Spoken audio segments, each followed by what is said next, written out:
مسجد کو صاف ستھرا رکھو، اور رسول اللہ صلی اللہ علیہ وسلم نے ارشاد فرمایا کہ مسجد کو پاک صاف رکھو اور مسجد میں کہیں تھوکو نہیں، اور اللہ کے گھر میں آنے والوں کو نہیں روکو، آنے والے عورت ہوں یا مرد، آنے والی عورتوں کو بھی مسجد میں آنے کے لیے سے منع نہیں کرو۔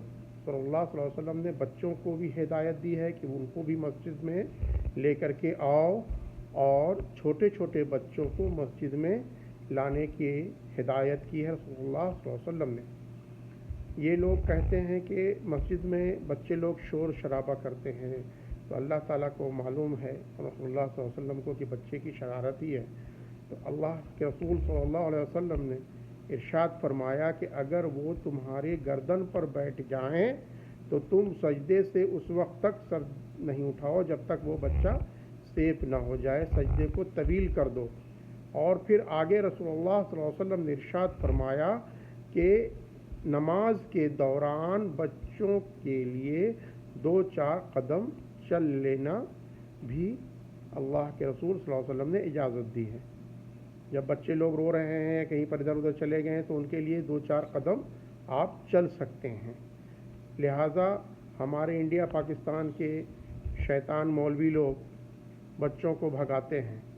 اللہ تبارک تعالیٰ ارشاد فرماتا ہے کہ تم سے بہتر نماز اللہ کے چھوٹے چھوٹے بچوں کا ہے، ان کی وجہ سے تمہاری نماز ہو جائے گی۔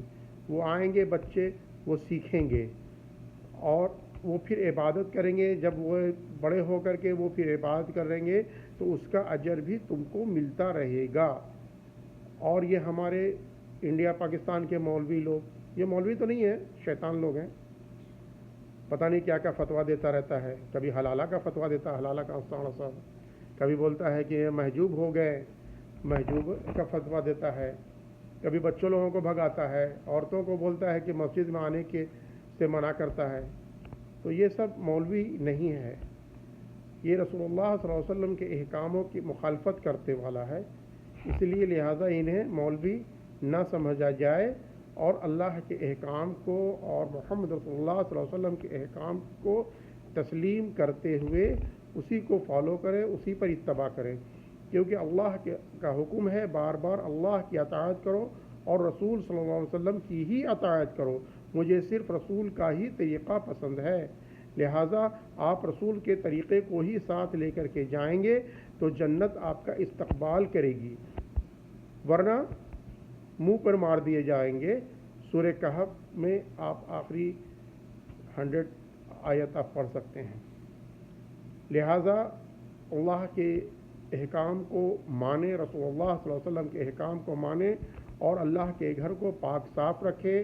اور اللہ کے رسول صلی اللہ علیہ وسلم نے فرمایا کہ جس نے مسجد میں ایک اینٹ بھی لگایا، جب تک وہ مسجد قائم رہے گی اللہ تبارک تعالیٰ اس کا اجر اس کو دیتے رہیں گے۔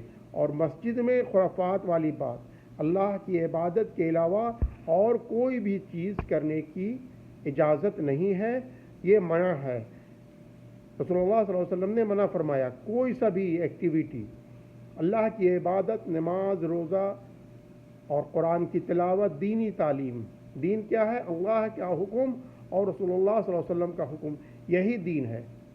یہ دیوبندی اور بریلوی اور شیعہ اور سنی اور کیا کیا پتہ نہیں ہے، ان لوگوں کے جو دین ہیں، یہ سب دین میں اسلام میں داخل نہیں ہے، یہ سب بدعت ہے، بدعت ضلالہ ضلالۃ فی النار۔